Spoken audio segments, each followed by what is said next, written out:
Hello दोस्तों, आप सभी का स्टडी विद कॉन्सेप्ट चैनल पर बहुत बहुत स्वागत है। दोस्तों, आशा है कि आप सभी अच्छे होंगे।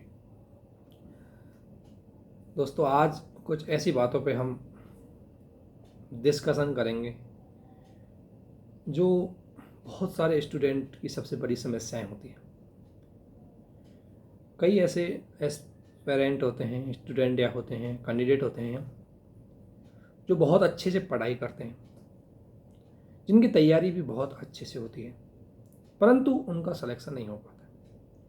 उसके पीछे रीज़न तो कई होते हैं, लेकिन एक रीज़न उनमें सबसे महत्वपूर्ण ये है कि वो एग्जामिनेशन हॉल के प्रेशर को सस्टेन नहीं कर पाते।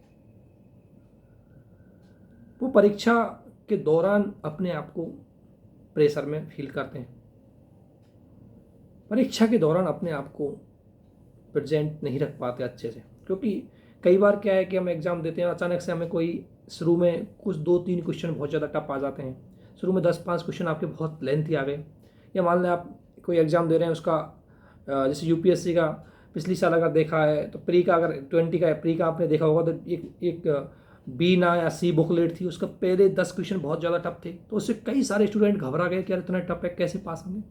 तो इसकी वजह से भी वो एग्ज़ाम हॉल में अपने आप को सस्टेन अच्छे से नहीं रख पाते, प्रेजेंट नहीं रख पाते, और इसी की वजह से बहुत सारे स्टूडेंट एग्ज़ाम में फेल होते हैं।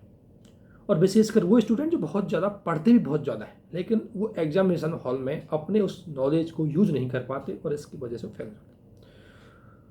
कई बार कई दोस्तों से या कई आप जैसे मित्रों से ये जानने को मिला है, ये प्रॉब्लम सुनने को मिली है कि सर हम बहुत अच्छा हमें आता है, लेकिन जैसे ही कोई टेस्ट देने जाते हैं, जैसे एग्जामिनेशन हॉल में हम क्वेश्चन करने जाते हैं, हम पूरी तरह चीज़ों को रिमाइंड नहीं कर पाते, हमारे नंबर वहाँ कम आते हैं। तो आखिरकार इसका रीज़न क्या है? तो दोस्तों, जो मैं समझ पाया हूँ इसके रीज़न, क्योंकि मैंने कई ऐसे मित्रों को व्यक्तिगत रूप से देखा है ना, तो मैं समझ पाया हूँ कि किस तरह उनका रीज़न, उनकी कमी क्या है जिसकी वजह से वो इस तरह के वातावरण में चले जाते हैं। इसका एक रीज़न तो है कि उसमें सामाजिक दबाव पड़ रहा है, एक रीज़न ये है निश्चित रूप से बात से। लेकिन सबसे महत्वपूर्ण इसका एक रीज़न ये है कि दोस्तों, जब हम तैयारी करते हैं तो उस तैयारी के दौरान हमने कोई टॉपिक पढ़ा है, लेकिन टॉपिक को बहुत डीपली एनालिसिस नहीं किया, बहुत डीपली उसको समझ के नहीं पढ़ा। पढ़ा तो है, याद किया है, उसके फैक्ट पढ़े। यदि हमने उसके फैक्ट पढ़े, कोई डेटा पढ़ा है, और उस डेटा को किसी कॉन्सेप्ट के साथ हमने रिलेट नहीं करके पढ़ा, तो हम उसको भूल जाएंगे, और एग्जामिनेशन हॉल में आप जाके कंफ्यूज हो जाते हैं और गलत कर देते हैं। क्योंकि ऑब्वियसली कि जो चीज़ आपके पहले से ही उतनी गहराई से नहीं पढ़ी, और जैसे वो देखेगी तो ठीक है, पढ़ा हुआ तो है, लेकिन उतनी डीपली से नहीं पढ़ा जितनी डीपली से क्वेश्चन वहाँ पूछ लिए जाते हैं। और थोड़ा बहुत आता है, थोड़ा बहुत एग्जामिनेशन का प्रेशर, आप उस क्वेश्चन को गलत कर देते हैं, और फिर आपका सिलेक्शन नहीं होता। इसके लिए दोस्तों, कोई भी टॉपिक पढ़ो तो उसके बहुत डीपली से, उसके कॉन्सेप्ट के साथ पढ़ो, समझ के साथ पढ़ो कि क्या है, क्यों है, और कैसे है, और फिर एग्जाम में सवाल किस तरीके से आते हैं, उस टॉपिक को उतनी ज़्यादा पढ़ो।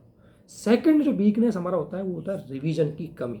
हम कोई टॉपिक पढ़ते जाते हैं, नई नई किताबें, नई नई नोट्स, नई नई चीज़ें नए नए पढ़ जाते हैं, लेकिन उसका रिवीजन हम उस मात्रा में नहीं कर पाते। दोस्तों, रिवीजन का मतलब ये नहीं कि जो चीज़ हमने पढ़ी है उसको सेम रट के हम बैठ गए। रिवीजन का मतलब है कि जो चीज़ पढ़ी है उसको और कैसे सोच सकते हैं, उसको कैसे अन्य चीज़ों से इंटर रिलेटेड कर सकते हैं, कैसे उसमें नई चीज़ों को ऐड कर सकते हैं, वो आपको हर बार रिवीजन में होना चाहिए। सोच के रिवीजन करो, याद करो, लिखो, डायग्राम बनाओ, ठीक है ना, लिख लिख के याद करो, डायग्राम बनो, थिंकिंग करो। कोई टॉपिक पढ़ा है आपने, तो पढ़ने के बाद आधे घंटे उस टॉपिक को सोचो, रिमाइंड करो, मन ही मन लिख के रिमाइंड करो, डायग्राम के थ्रू, चार्ट के थ्रू, किसी तरीके से। जितनी ज़्यादा आपका रिवीजन होगा, आप एग्जामिनेशन हॉल में इस दबाव को कम करने में पूरी तरह सक्षम हो पाएंगे। जितनी ज़्यादा आपने प्रैक्टिस की होगी, जितनी ज़्यादा आपने टेस्ट दिए होंगे, धीरे धीरे आपका, देखो, प्रेशर तो बना रहेगा एग्जामिनेशन हॉल में, लेकिन जो गलती आपकी पहले बहुत ज़्यादा होती थी वो धीरे धीरे कम होने लग जाएगी। तो इसके लिए सबसे पहले आप कोई भी टॉपिक को अच्छे से पढ़ना है, उसका बहुत अच्छे से रिवीजन करना है, रिवीजन करके उसका बहुत अच्छे से टेस्ट सीरीज वगैरह जो भी है उनमें प्रैक्टिस करना है। उसके अलावा उसको डायग्राम, चार्ट, पाई खुद फ्रेम करना है, लिखना है बार बार अच्छे से समझ के, और उसको बोलने की कोशिश भी करना, उसको प्रस्तुत करने की भी कोशिश करो अपने आप में ही, तो डेफिनेटली कि वो क्वेश्चन आपका फिर गलत नहीं होगा। चाहे कितना ही प्रेशर आओ, आपका माइंड उतना परसेंटेज काम कर जाएगा जितना आपको वहाँ ज़रूरत है। लेकिन जब आप पहले से ही वो चीज़ आपको पहले से कम है और उसमें थोड़ा सा दिमाग और आप अपसेट हो जाते हो, प्रेशर ले लेते हो, तो फिर उसको गलत कर देते हो, समझ नहीं पाते। तो दोस्तों सबसे बड़ा यही रीज़न है कि उस टॉपिक को पढ़ो, रिवीजन करो। और सेकंड चीज़ कि आप एग्जामिनेशन हॉल में कोशिश करो कि अपने आप को भूल जाओ कि कहाँ बैठे हो। बस एक चीज़ ध्यान रखनी है कि आज मैं क्वेश्चन पेपर करने आया हूँ और मुझे क्वेश्चन करने, हम क्या करते हैं कि पहले से ही आइडिया लेके चलते हैं, मुझे 100 क्वेश्चन करने हैं, मुझे 50 क्वेश्चन करने हैं, जितने भी आपके क्वेश्चन हैं। अब क्या होता है हमारे साथ, क्या घटित होता है कि गलती से कई बार पेपर टफ आ जाता है, तो कट ऑफ तो कम जाएगी, डेफिनेटली कट ऑफ तो कम जाएगी। यदि पेपर टफ आया है, यदि पेपर जटिल आया है, तो टफ कट ऑफ तो पेपर पे डिपेंड करती है ना, तो डेफिनेटली उसकी कट ऑफ कम जाएगी। लेकिन हमारा पहले से ही माइंड सेट बना होता है कि नहीं यार, पिछली बार इसमें 100 क्वेश्चन कट ऑफ गई थी, तो मुझे कम से कम 110 तो करके ही आने। लेकिन दोस्तों आपको ये भी ध्यान रखना चाहिए कि पिछली बार पेपर ऐसी था, इस बार पेपर टफ आ गया, तो ज़रूर नहीं कि आपको 110 करने। आप कोशिश करो कि पेपर के अकॉर्डिंग जितने आप मैक्सिमम सही कर सके उतने करो। क्यों घबराओ? शुरू के 10 क्वेश्चन टफ आ गए तो वेट करो, अभी आपके पेपर में 100 क्वेश्चन बचे हुए हैं, अरे कुछ तो अच्छे आएंगे। यूपीएससी की बात करो, यूपीएससी 50 क्वेश्चन आपने सही कर दिया, आपका सिलेक्शन किसी भी कैटेगरी में 100% सही है, तो क्यों मैं 100 क्वेश्चन सही करूं? मुझे ज़रूरत भी क्या है 100 क्वेश्चन सही करने की? तो इस तरीके से क्यों प्रेशर दूं? अगर मान लें शुरू के 10 क्वेश्चन टफ आ गए, क्यों अपने आप को खोऊं? 90 क्वेश्चन बचे हुए मेरे पास। एक और बात ध्यान रखना, जब हम पहली बार नज़र देखते हैं एग्जामिनेशन हॉल में, तो हमें क्वेश्चन बहुत टफ दिखाई देता है। लेकिन दोस्तों जैसे धैर्य रखेंगे, उसको 1-2 बार पढ़ेंगे, क्वेश्चन आपको धीरे धीरे समझ में आ जाएगा। कोई ऐसी हिंट दे देगा जो आपको इसका उत्तर पहुंच जाएगी। इन चीज़ों को आप जरूर ध्यान रखें, अपने आप को ज़्यादा से ज़्यादा प्रेजेंट रखें एग्जामिनेशन हॉल में। इसके अलावा कई बार दोस्तों की शिकायतें आती हैं कि सर बहुत अच्छा से कोई टॉपिक पढ़ रखा है, लेकिन जब आंसर राइटिंग करते हैं तो चीज़ें सोच नहीं पाते, प्रेजेंट नहीं कर पाते।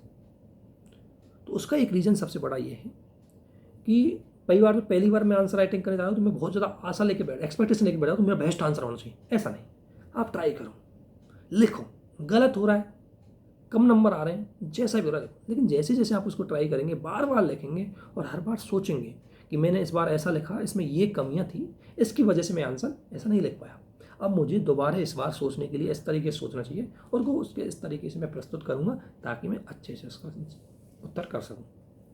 तो प्रैक्टिस से, क्योंकि सारी चीज़ें प्रैक्टिस से आती है। कोई एक दिन में बहुत अच्छा नहीं कर पाता, वो बहुत लॉन्ग टाइम प्रोसेस होती है।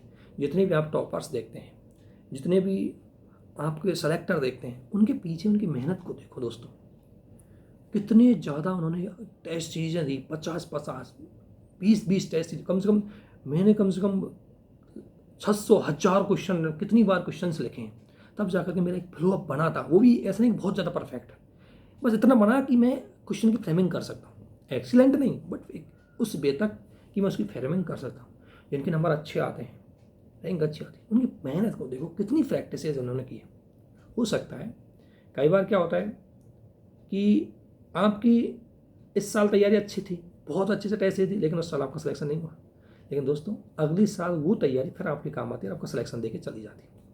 तो इसलिए कभी भी इस बात से भी नहीं घबराना कि मैं इतना पढ़ा था, इतनी आंसर राइटिंग की, इतने टेस्ट दिए, मेरे नंबर नहीं है, घबराओ मत। हो सकता है कि उस दिन आप अच्छे से प्रेजेंट नहीं कर पाए, आपको नॉलेज थी लेकिन प्रेजेंट नहीं कर पाए। और दोस्तों एग्जामिनेशन हॉल में प्री में आपकी OMR सीट और मेंस में आपकी कॉफ़ी आपकी काबिलियत को प्रस्तुत करती है। यदि इन दोनों चीज़ों में आपने अच्छा किया तो आपकी काबिलियत अच्छी है, आप पढ़े हैं। अदरवाइज इनमें अच्छा नहीं किया तो मतलब यही मानी जाएगा कि आप उस चीज़ को अच्छे से नहीं पढ़े।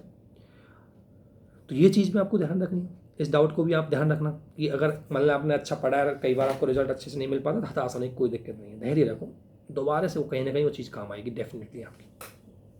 बस थोड़ा सा मेहनत और धैर्य रखो और अपनी कमियों को इम्प्रूवमेंट करो। तो दोस्तों इस वीडियो के माध्यम से मैं जस्ट बेसिक्स ही आपको बताना चाहता हूँ जो मैंने सीखी है, मैंने अपने दोस्तों को देखा, ऑब्जर्व किया। मेरे कई दोस्त ऐसे बहुत नॉलेजेबल, बहुत उनकी नॉलेज हमसे बहुत ज़्यादा है, बट एग्जामिनेशन हॉल में वो प्रेजेंट नहीं कर पाए और सिलेक्शन आज तक भी नहीं ले पाए। मैंने जो भी चीज़ें देखी, मैंने एग्ज़ाम में आज तक सारी एग्ज़ाम दी, मतलब जो भी एग्ज़ाम मैंने दिया आज तक, उसमें डेफिनेटली एक मुझे ज़्यादा लगा नहीं कुछ ऐसा। मैंने एक ही चीज़ सीखी, जितना ज़्यादा आपने पढ़ाया उसका मैक्सिमम यूटिलाइजेशन एग्जाम में आना चाहिए। मैं चाहे 10% ही कोई सब्जेक्ट के बारे में जानता हूँ, लेकिन 10% का 10% मैं एग्जाम में जाके उसका यूज कर देता हूँ, उसको यूज ले लेता हूँ, तो इससे मेरा सिलेक्शन हो जाता है। हमारा सबसे क्या होता है कि हम जब पढ़ते हैं, नए नए आते हैं, हमारे मन में रहता है कि अरे मैं सारी किताबें पढ़ लूँ, मुझे उस टॉपर बनना है, मुझे वो नॉलेज होनी चाहिए, मुझे उसमें 150 नंबर लाने हैं। ऐसा कोई टारगेट डिसाइड मत करो। आप बस एक बार ये सोचो कि मैंने जो टॉपिक है, जो सिलेबस है, उसको अच्छे से पढ़ा है और क्या मैं उसको प्रस्तुत करने की सक्षम हूँ या नहीं। अगर सक्षम है तो आपके अपने आप नंबर आ जाएंगे, आपकी अपने आप रैंक आ जाएगी, सब कुछ अपने आप हो जाएगा। बस आप अपनी काबिलियत और अपनी मेहनत पे विश्वास रखो और मेहनत को भी अच्छी तरीके से विश्लेषण करो, उसका मूल्यांकन करो कि उसके अकॉर्डिंग हो पा रही है या नहीं हो पा रही। तो इस तरीके से आप चीज़ें करेंगे तो आपकी तैयारी का आपको रिजल्ट मिलेगा। तो दोस्तों, इस वीडियो के माध्यम से मैंने आपको बताया कि एग्जामिनेशन हॉल में आपको किस तरीके से होना चाहिए।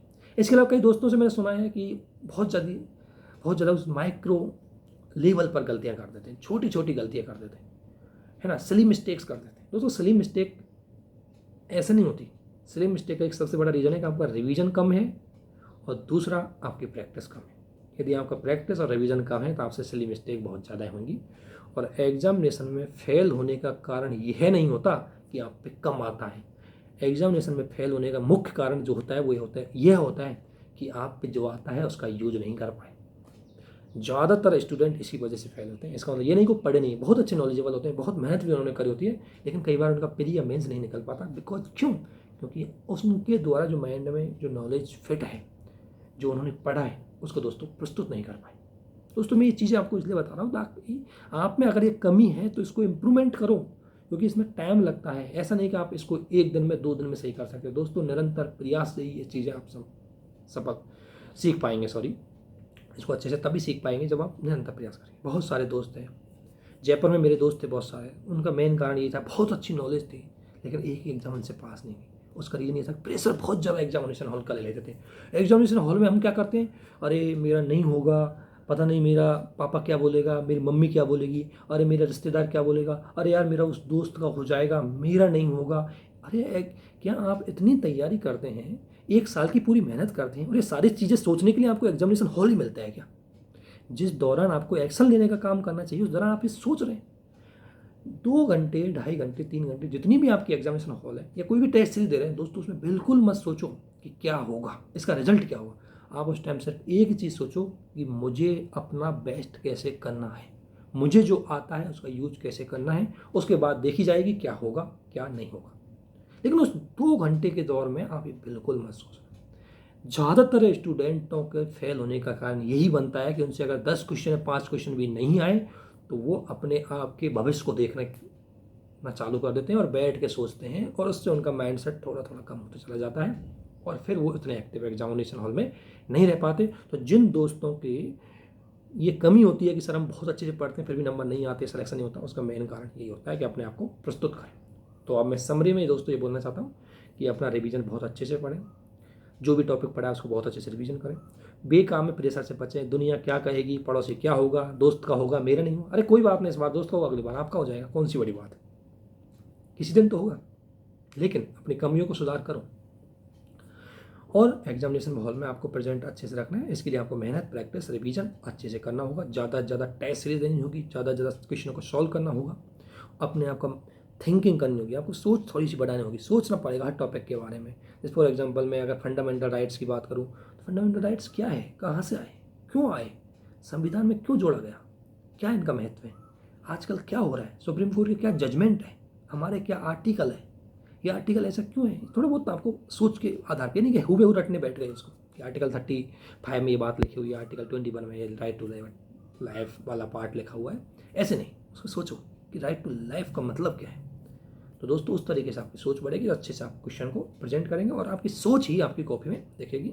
और जितना ज़्यादा आप अंडरस्टैंडिंग के साथ सोच करेंगे उतनी ही ज़्यादा अच्छी तरीके से आप क्वेश्चन को कर पाएंगे। कितना भी जटिल सिचुएशन हो आप डेफिनेटली अच्छे से कर जाएंगे, बस आप इनको बनाए रखें। दोस्तों, इसी के साथ आप सभी को बहुत बहुत शुभकामनाएं, ऑल द बेस्ट, धन्यवाद, थैंक यू।